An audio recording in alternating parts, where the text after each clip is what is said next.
kewajiban pengendali data yang ada di dalam undang-undang ini sudah diatur secara komprehensif. Tapi sekomprehensif apapun aturannya secara tertulis, tapi satu, implementasinya ternyata tidak seperti itu. Dan dua, kultur compliance-nya ternyata masih jauh juga.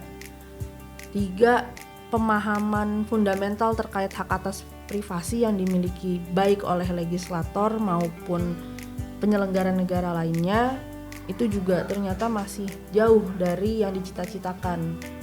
Jadi ya gimana mau diimplementasikan secara baik dan memastikan compliance-nya juga bisa berjalan secara baik kalau memang pemahaman terkait dengan pemenuhan hak atas privasinya masih jauh lah gitu. Ruang Tangga Rasa. Halo Happy Humans, selamat datang di podcast Ruang Tangga Rasa. Apa rasamu terhadap rasaku season 5. Hai Happy Humans, bagaimana kabarnya sekarang? Semoga dimanapun Happy Humans berada dan dalam keadaan apapun dan dalam kondisi apapun menyaksikan podcast ini senantiasa diberikan kesehatan dan dalam keadaan bahagia. Happy Humans, kita ketemu lagi nih bersama saya kali ini Akbar, staf penyuluh Komnas HAM. Kali ini kita diskusi yang ringan-ringan tapi cukup serius buat keberlangsungan kita di negara ini dan kehidupan kita bernegara. Kenapa?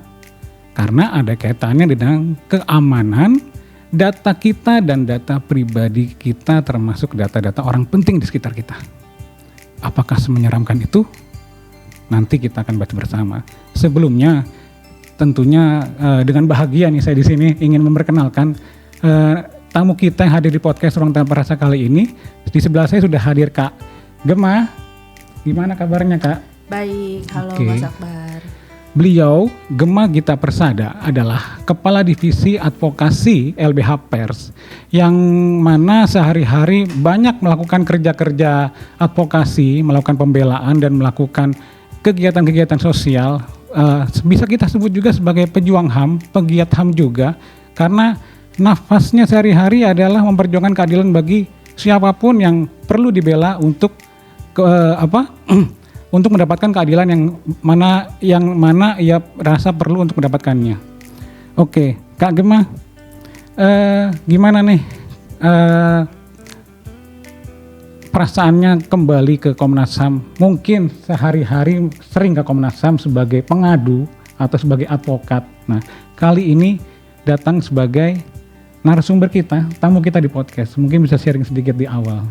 Oke, makasih Mas Akbar. Sebenarnya pasti happy banget ya diajak terlibat di dalam kerja-kerja penyuluhannya Komnas HAM, karena ini juga bagian dari penyuluhan teman-teman Komnas HAM gitu kan ya, untuk menyebarkan penyadaran kepada masyarakat terkait dengan hak-hak asasi manusia gitu. Yang pasti happy banget di sini. Apalagi yang biasanya kesini untuk masukin aduan, laporan, dan minta perlindungan, minta status pembela HAM ke teman-teman yang kami dampingi. Yang mana pasti ada tensi-tensi ketegangan yang berbeda lah. Kalau sekarang pasti suasananya lebih santai. Oke, baik. Happy Humans, karena Kak Gemma sudah happy, mari kita langsung saja mulai ke pokok pentingnya. Kira-kira kita akan membahas tentang apa? Tadi di awal kita sudah singgung ada data aman, hidup tenang, itu seperti apa? Kak Gemma, kita di sini mengenal data pribadi, dan kenapa perlindungan data pribadi semakin penting dibicarakan di Indonesia saat ini? Spoiler sedikit ya, kita kan sudah memiliki Undang-Undang 27 tahun 2022. Betul. Apa sih kira-kira yang bisa dijabarkan tentang data pribadi itu dan hubungan dengan UU 27 itu?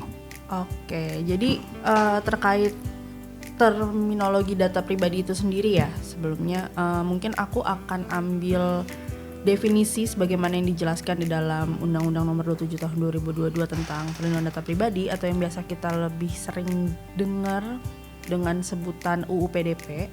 Jadi dalam UU PDP itu disebutkan bahwa data pribadi adalah setiap data atau informasi yang baik tentang orang perseorangan, baik yang berdiri sendiri maupun dikombinasikan dengan informasi lain yang dapat diidentifikasi atau teridentifikasi terhadap individu tertentu. Jadi Misalnya kayak Mas Akbar, namanya Akbar, terus diidentifikasi dengan informasi lain, kerja di Komnas HAM. Nah itu udah termasuk kualifikasi penjelasan data pribadi, itu kurang lebih. Sama juga dengan pengaturan di Eropa. Ini kenapa aku bawa-bawa EU GDPR, mungkin di dalam podcast ini juga aku akan banyak mention soal EU GDPR karena peraturan ini, EU GDPR atau European Union General Data Protection Regulation ini bisa dibilang jadi salah satu regulasi yang jadi kiblat di seluruh dunia lah gitu. Nggak setiap negara, tapi lumayan dijadikan salah satu peraturan yang banyak negara-negara look up into gitu untuk menyusun undang-undang tentang perlindungan data pribadi. Begitu juga di Indonesia gitu. Nah kalau di EU GDPR sendiri, aku nyontek sedikit karena nggak terlalu hafal. Silakan Kak, silakan. Intinya sama sebenarnya kurang lebih. Data pribadi adalah segala informasi yang berkaitan dengan individu yang teridentifikasi atau dapat diidentifikasi, disebut subjek data. Nah karena memang undang-undang PDP kita lumayan banyak, bukan merujuk ya sebenarnya, banyak dalam tanda kutip belajar lah dari EU GDPR ini, jadi pengadopsian definisi data pribadinya juga masih mirip gitu, jadi kurang lebih kayak gitu. Oke. Baik, terima kasih Kak Gema. Oke, mungkin sekarang kan kita juga cara awam aja berpikir, mungkin Happy Humans di sana yang menyaksikan ini tidak hanya mereka yang kuliah, tidak hanya mereka yang sekolah tinggi, tapi juga teman-teman kita masyarakat petani, teman-teman kita yang tidak sekolah atau belum sekolah, mungkin menyaksikan podcast ini mungkin bisa lebih spesifik dan bahasa awam yang lebih mengena kepada mereka. Data pribadi ini tuh apa sih singkatnya?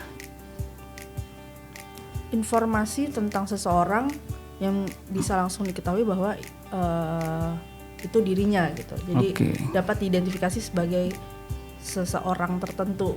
Kayak tadi. Mungkin aku nambahin sedikit ya. Kalau dari undang-undangnya sendiri, ini akan aku sampaikan secara simpel juga.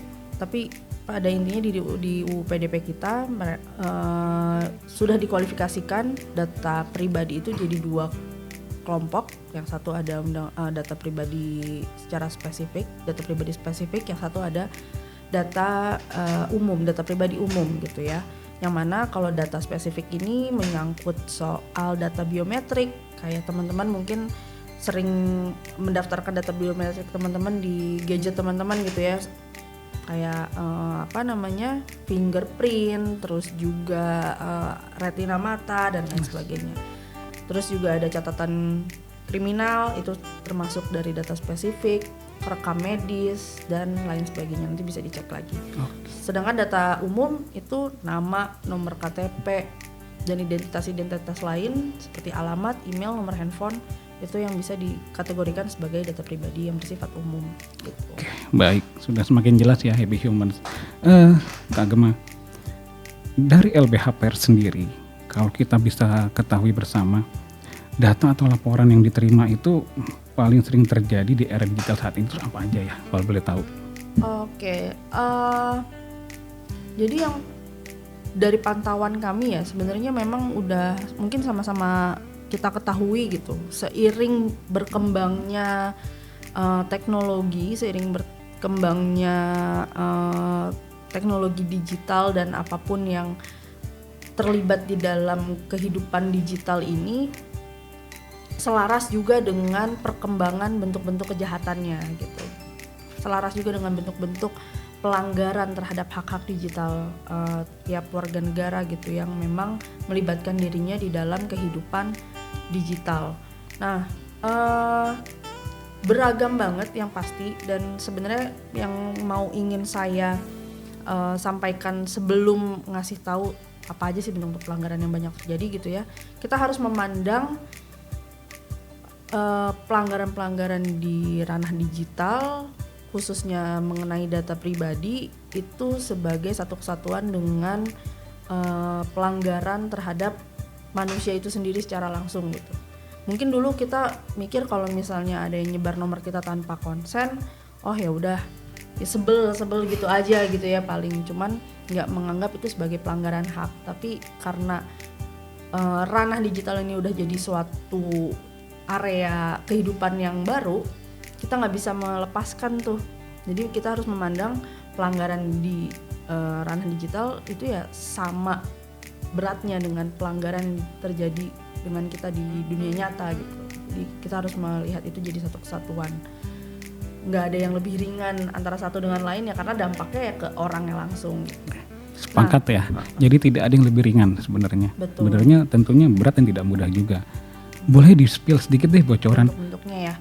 kasus yang paling menghebohkan yang ditangani LBH Pers seperti apa?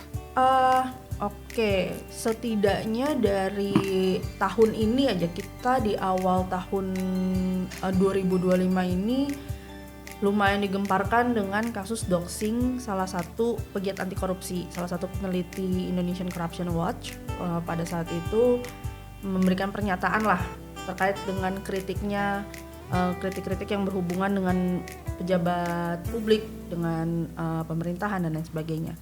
Nah, tidak lama setelah memberikan statement yang mungkin dipandang sensitif bagi pihak-pihak yang terkait gitu ya, kemudian ia jadi korban doxing, yang mana doxingnya bukan sekedar disampaikan bahwa ini orangnya namanya ini kerja di sini, tapi juga sampai dengan ada ancaman kekerasan fisik juga, karena si pelaku doxing ini menyebarluaskan lokasi terakhir, titik koordinat lokasi terakhir dari si peneliti anti korupsi ini.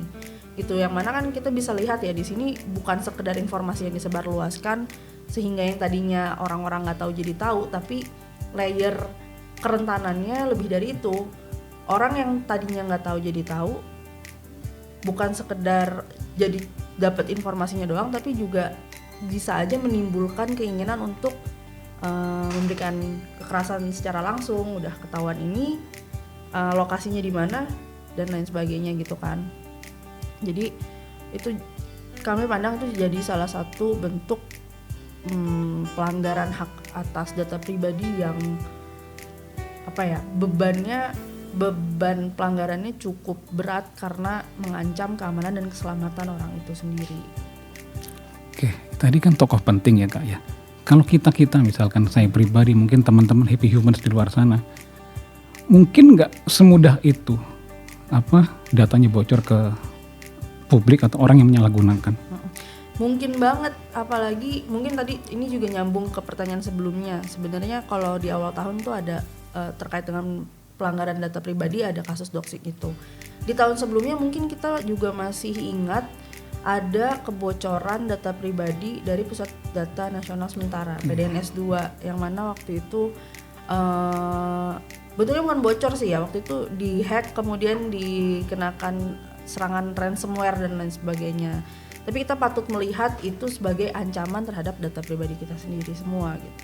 Dan berita-berita tentang kebocoran data, kependudukan dan lain sebagainya yang itu isinya bukan orang penting aja, tapi benar-benar setiap individu, ada data masnya, ada data saya juga, ada data teman-teman yang lain di sini di dalamnya gitu. Dan kejadian kebocoran data itu berulang kali terjadi gitu. Jadi memang itu sangat mungkin banget, bukan cuman berangkat dari kelalaian kitanya mungkin ya, mungkin untuk sebagian orang yang memang sudah punya awareness untuk melakukan memperhatikan keamanan datanya, tidak sembarang ngasih data dan lain sebagainya, punya awareness juga terkait dengan hak-hak mereka sebagai subjek data, tidak menutup kemungkinan bahwa seaman apapun dan se-aware apapun terhadap keamanan data itu bisa tetap mengalami kebocoran data gitu. Oke. Baik, ya tadi Kak Gemma sudah menjelaskan ya, Happy Human mungkin pasti menyimak juga secara awam dan secara bahasa ilmiah sudah digambarkan. Balik lagi nih Kak Gemma, ke UU PDP perlindungan data pribadi ini, dari kacamata kakak, seefektif apa untuk menjamin masyarakat umum? Legal powernya sekuat apa sih? Itu aja. Oke. Sebenarnya kalau kita baca dari pasal per pasal di Undang-Undang Perlindungan Data Pribadi yang sudah dimiliki oleh negara kita ini, sebenarnya sudah bisa dikatakan cukup komprehensif gitu ya. pengaturan terkait hak-hak subjek data diatur begitu rigid, begitu juga dengan hak-hak terkait dengan kewajiban dari pengendali data juga diatur begitu rigid. Kurang lebih memang mengadopsi yang tadi sudah saya sebutkan sebelumnya EU GDPR, dan itu udah lumayan advance kan dibanding dengan mungkin di negara-negara lain, yang mana Undang-Undang PDP secara peraturan terkait hak-hak subjek data dan kewajiban pengendali data itu sudah bisa dikatakan cukup komprehensif gitu. Nah, namun memang masih banyak terdapat beberapa catatan gitu ya di dalamnya. Ini kita ngomongin soal apakah dari pasal per pasal ini sudah baik atau belum gitu ya. Nanti mungkin saya bisa elaborasi di luar dari itunya aja. Nah, tapi ada catatan lain juga di samping sudah komprehensifnya pengaturan soal hak dan kewajiban. Salah satunya adalah terkait dengan tidak diakomodasinya keseimbangan pemenuhan antar hak. Kita kan kalau ngomongin kita kalau ngomongin perlindungan data pribadi, ini kan kaitannya dengan hak atas privasi gitu ya Mas. Yang mana itu kita sama-sama tahu merupakan bagian dari hak asasi manusia tentunya gitu ya, khususnya hak individu lah. Nah, tapi kalau dalam pemenuhan hak asasi manusia kan kita nggak bisa memprioritaskan pemenuhan yang satu dibandingkan dengan yang lainnya, sebagaimana sifat HAM gitu ya, sifat-sifat HAM. Nah, mungkin ini agak keluar konteks sedikit, tapi ini penting juga untuk disampaikan karena sebenarnya Undang-Undang PDP ini undang-undang yang bagus, dan memang pada saat masih penggodokannya LBH Pers juga turut terlibat dan mendorong secara aktif lah agar Undang-Undang PDP ini disahkan gitu sebagai payung hukum yang bisa menjamin perlindungan data pribadi setiap masyarakat. Nah, tapi memang kemudian yang kami lihat, balik lagi soal catatan kritisnya di dalam undang-undang ini, ketidak diakomodasinya keseimbangan hak. Yang saya maksud di sini adalah kepentingan publik untuk mengetahui atau mendapatkan informasi. Karena kalau kita ngomongin hak atas privasi, pasti setiap individu punya hak atas privasi. Tapi kita nggak bisa meninggalkan juga hak publik atas informasi terkait dengan pejabat publik dan lainnya. Karena sebagai ini ya intermezzo sedikit, di dalam Undang-Undang PDP ini yang dikonsepkan di dalam Undang-Undang PDP ini sebagai kepentingan umum itu hanya dititik beratkan pada kepentingan umum untuk penyelenggara negara. Jadi bukan untuk kepentingan publik mengetahui informasi yang berkaitan dengan penyelenggara negara, tapi lebih kepada kepentingan umum untuk terkait dengan Dukcapil dan lain sebagainya gitu. Jadi ada pengecualian tertentu terkait dengan hak subjek data dan kewajiban mengendali data yang bisa diterapkan ke kita sebagai masyarakat sipil gitu. Jadi meskipun kita punya hak serangkaian hak, tapi dengan konsepnya si Undang-Undang PDP ini, intinya bisalah ada beberapa yang jadinya hak itu dianulir gitu. Nah, tapi kita nggak bisa melakukan hal yang sama ketika itu dilakukan terkait dengan hak atas informasi kita. Seperti misalnya, mungkin ini gambaran yang singkatnya aja ya. Di GDPR itu ada pengecualian terhadap kerja-kerja jurnalistik, kerja-kerja akademik, kerja-kerja kesenian artistik, dan kebebasan berekspresi secara umum gitu. Itu diatur secara jelas pengecualiannya. Nah, ini salah satu loophole yang bisa saya bilang itu di dalam Undang-Undang PDP ini, yaitu tadi tidak diakomodirnya kepentingan publik, hak atas informasi bagi publik gitu. Nah, mungkin ini yang aku sampaikan bukan spesifik ke sudah efektif atau enggaknya ke keamanan data gitu ya, karena kita kan kalau ngomongin hak secara umum, keamanan data itu merupakan hak individu, tapi tiap-tiap dari kita juga punya hak lain nih, yaitu adalah hak atas informasi itu tadi. Nah, kemudian kalau ngomongin balik lagi soal keamanan datanya, apakah ini sudah menjamin pemenuhan keamanan data melalui Undang-Undang PDP? Sejauh ini yang dari sudah pantauan kami, justru dipakainya itu tadi, justru ada mungkin kalau balik ke soal pemenuhan hak atas informasi tadi ya, itu justru jadi ada celah untuk mengkriminalisasi kerja-kerja publik gitu. Jadi alih-alih digunakan untuk melakukan pemenuhan hak atas pelindungan data pribadi warga negara, tapi ini ada potensi justru digunakan untuk menyerang warga negara yang ya itu tadi, karena nggak ada pengecualian untuk kerja-kerja jurnalistik dan lain sebagainya. Jadi yang mau saya sampaikan adalah sekomprehensif apapun aturannya, yang udah disebutkan juga sebelumnya bahwa hak-hak subjek data dan kewajiban pengendali data yang ada di dalam undang-undang ini sudah diatur secara komprehensif. Tapi sekomprehensif apapun aturannya secara tertulis, tapi satu, implementasinya ternyata tidak seperti itu. Dan dua, kultur compliance-nya ternyata masih jauh juga. Tiga, pemahaman fundamental terkait hak atas privasi yang dimiliki baik oleh legislator maupun penyelenggara negara lainnya itu juga ternyata masih jauh dari yang dicita-citakan. Jadi ya gimana mau diimplementasikan secara baik dan memastikan compliance-nya juga bisa berjalan secara baik kalau memang pemahaman terkait dengan pemenuhan hak atas privasinya masih jauh lah gitu.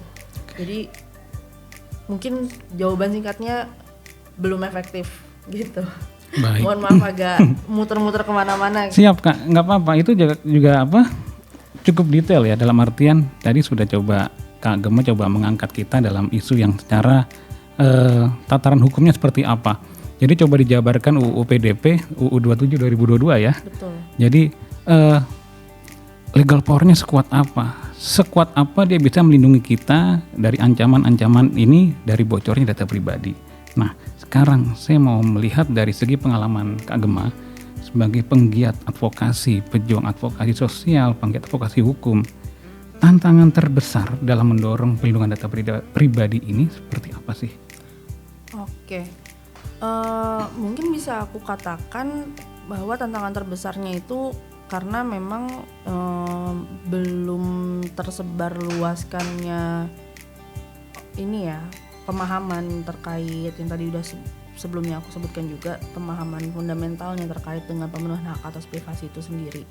Jadi sebenarnya kalau kita lihat data pribadi itu kan kita harus mengamini bahwa data pribadi itu bagian yang tidak terpisahkan dari manusia. Data pribadi itu bukan aset kayak gadget, bukan emas, bukan rumah gitu yang memang ada komoditasnya dan bisa diperjualbelikan. Data pribadi itu ya hak yang melekat dengan setiap individu gitu. Jadi kalau misalnya ada data pribadi yang bocor, ya bentuk kerugiannya adalah ya dengan bocornya data pribadi itu sendiri aja gitu. Bukan nyari ada bentuk kerugian material dari bocornya data pribadi itu. Jadi nah itu yang pengen aku sampaikan, pemahaman itu tuh masih sangat minim dimiliki oleh masyarakat kita dan khususnya oleh penyelenggara negara dan legislator maupun sampai dengan penegak hukumnya gitu ya. Jadi mungkin penyelenggara negara juga, khususnya sih penyelenggara negara, kalau masyarakatnya kan pasti akan mengikuti bagaimana penyelenggara negara ini bisa memenuhi kewajiban mereka gitu ya, karena memang perannya di sana. Nah kalau dari legislator maupun penyelenggara negaranya aja nggak punya pemahaman itu dan ada ceruk-ceruk data pribadi masyarakat ini dijadikan komoditas, diperjualbelikan dan lain sebagainya, ya pemenuhannya akan makin jauh dari yang kita harapkan. Jadi challenge-nya sih itu ya salah satunya, berangkat dari ketidakadanya sensitivitas dari penyelenggara negara terkait dengan keamanan data pribadi ini. Jadi masyarakatnya juga nggak melihat data pribadi sebagai sesuatu yang melekat sebenarnya sama diri dia. Jadi itu dulu sih kayaknya ya, konsep dasarnya tuh masih belum benar-benar dipahami dan diresapi lah gitu sama pihak-pihak yang memang seharusnya punya pemahaman itu. Kalau aku lihat sih challenge-nya itu. Baik, berarti ya main pointnya juga secara tidak langsung Kak Gema juga mengedukasi kita semua nih Happy Humans. Balik lagi kita sendiri juga harus kuat ya dalam artian memprotek data pribadi kita ya. Bagaimanapun kita sebagai warga masyarakat tidak serta-merta melepas tanggung jawab seurgensi itu kepada pemerintah semata. Tetap kita sebagai individu ya melindungi apa yang bisa kita lakukan bersama seperti itu. Kak Gema, selanjutnya dalam periode-periode sekarang kan kita sering kali nih misalkan buka aplikasi, download ini, download itu, mungkin ada sosial media yang baru, kita buka Google aja sekarang banyak captcha-nya, bukan robot lah sekarang, terus kita klik ini. Saya baca terakhir tadi apa yang kita klik itu terindikasi bakal untuk mencuri data pribadi kita, bener nggak sih? Terus bagiin dong tips triknya supaya kita yakin aman mengklik ini, mengklik itu terkait sosial media ataupun aplikasi-aplikasi yang ingin kita cuplik seperti itu. Terima kasih. Oke. Ya kalau ngomongin bentuk-bentuk potensi-potensi kejahatan-kejahatan seperti itu sih pasti nggak bisa dipungkiri ya, itu mungkin banget gitu. Ngeklik apa sedikit ternyata link phishing dan lain sebagainya. Dan ya balik lagi kayak yang sebelumnya aku bilang, kalau misalnya seiring dengan berkembangnya teknologi digital dan dengan segala kecanggihannya ya selaras juga dengan berkembangnya kecanggihan bentuk kejahatannya gitu kan. Nah itu yang memang harus kita secara rapid dari hari ke hari tuh memberikan pengetahuan ke diri sendiri lah soal bentuk-bentuk potensi pelanggaran seperti itu. Nah mungkin kalau tips and trick yang bentuknya teknis aku juga nggak terlalu tahu dan bukan kapasitasku gitu ya, tapi mungkin bisa berangkat dari penyadaran bahwa ya data pribadi teman-teman ini adalah diri teman-teman sendiri gitu. Aku balik lagi ingin menyampaikan pesan tersebut. Jadi kalau misalnya ada permintaan sesimpel kayak ini deh, misalnya sekarang kan lagi tren nih, misalnya kita masukin foto kita ke generator tertentu terus nanti diolah sama mereka sesuai dengan prompt yang kita mau jadi apa gitu ya. Nah mungkin itu untuk kesenangan semata, teman-teman bisa mendapatkan oh lucu juga ya fotoku jadi begini dan lain sebagainya. Tapi yang harus teman-teman ketahui, ada harga yang harus dibayar sebenarnya dari dalam tanda kutip kesenangan itu. Itu kan masuk ke database si generatornya, yang mana teman-teman nggak tahu itu bisa disimpan sampai berapa lama, sampai kapan, dan akan diproses jadi apa gitu di dalamnya. Nah sebenarnya tips atau pesan sih, lebih ke pesan ya, bukan tips ya, lebih ke pesan dariku adalah agar untuk nggak serta-merta dengan begitu mudahnya lah untuk menyerahkan data pribadi kita ke website-website yang kita nggak tahu asal-usulnya dari mana, atau generator-generator yang ngikutin tren tertentu gitu. Karena memang harga yang harus dibayarkan adalah data pribadi teman-teman udah jadi milik dari si yang punya data itu ya, database dari si alat atau aplikasi yang teman-teman gunakan itu gitu, yang mana benar-benar udah out of control teman-teman sendiri juga nanti ke depannya akan digunakan seperti apa. Jadi mungkin pesannya adalah untuk tidak dengan mudah menyerahkan data pribadi gitu aja gitu. Nah kalau untuk lebih berhati-hati sih mungkin ya lebih ke double check gitu-gitu kali ya, atau kalau aku sekarang tipsnya ke diri aku sendiri, dan ini juga pesan yang aku sampaikan ke orang tua, karena mungkin orang-orang di generasi orang tuaku tuh masih nggak terlalu banyak awareness lah ya soal keamanan data kayak gini. Paling aku kalau misalnya ada link-link mencurigakan atau yang emang nggak tahu asal usulnya dari mana, atau ya sesimpel captcha tadi gitu ya, mungkin di double check dulu dengan nyari di Google atau di search engine lainnya gitu ya, apakah dengan mungkin keywordnya bisa kayak modus-modus pengambilan data pribadi dan lain sebagainya. Nanti kan kita jadi bisa lebih hati-hati juga gitu. Paling itu sih. Oke. Baik. Kak Gemma, terakhir saran juga bisa pesan untuk juga memperkuat argumen kita bersama hari ini di podcast Tanggap Rasa kepada seluruh happy human yang menyaksikan. Apa yang bisa disampaikan dari Kak Gemma untuk khususnya minimal proteksi data pribadinya? Oke, ya pesanku sebenarnya tadi udah ya disampaikan ya. Cuman aku akan menitik beratkan kembali bahwa yang bisa menjaga sebenar-benarnya apakah data pribadi kita ini tidak disalahgunakan dan lain sebagainya, sebenarnya aku nggak bisa bilang sepenuhnya ada di kendali kita sendiri aja gitu ya. Ada keterlibatan infrastruktur dari pemrosesan data pribadi, kemudian juga jaminan perlindungan dari penyelenggara negaranya, kemudian seperti apakah amanat-amanat dari Undang-Undang PDP ini sudah dilaksanakan oleh si legislator dan penyelenggara negaranya. Seperti sampai dengan hari ini kita masih belum punya lembaga pengawas lembaga pengawas pelindungan data pribadi gitu, sebagaimana yang diamanatkan di dalam Undang-Undang PDP. Itu jadi salah satu faktor penting juga dari jaminan perlindungan data pribadi masyarakat. Nah, tapi mungkin pesan terhadap sesama kita sebagai individu, karena memang sekarang kita dihadapkan pada posisi yang udah seperti ini nih. Penyelenggara negaranya masih belum berkomitmen untuk menyediakan infrastruktur dan infrastruktur yang diamanatkan di dalam Undang-Undang Perlindungan Data Pribadinya, kemudian juga compliance-nya masih jauh dari pengawasan yang semestinya. Nah, kan kita udah dihadapkan dengan kondisi ini. Jadi seminimal mungkin yang bisa kita lakukan adalah ya kita lebih awas diri aja dengan keamanan data pribadi diri kita sendiri gitu. Salah satunya adalah dengan yang kayak tadi, tidak dengan mudah menyerahkan data pribadi teman-teman ke generator engine atau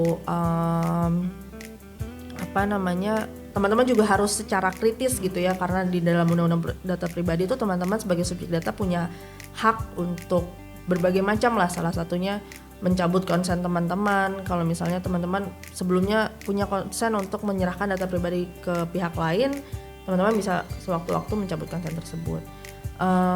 Kemudian juga awareness terkait hak juga salah satunya, misalnya teman-teman jadi bisa lebih kritis kalau misalnya teman-teman dihadapkan pada situasi di mana teman-teman diminta nih data pribadinya, padahal data pribadinya nggak relevan dengan apa yang sedang teman-teman ingin kerjakan gitu ya.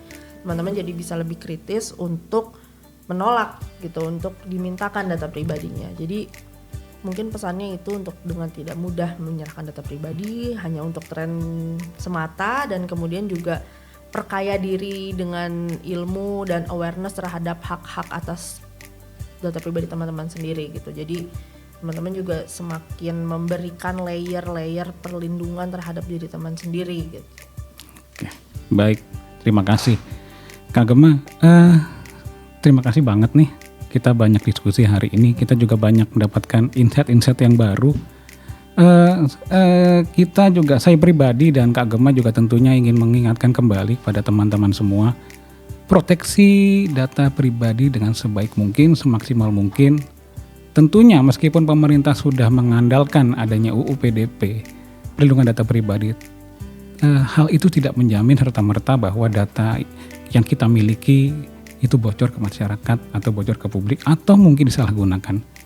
Anggaplah sekali lagi itu adalah harta terbaik dan harta terpenting yang Bapak, Ibu, Kakak-kakak, dan Mbak Mas semua miliki sekalian.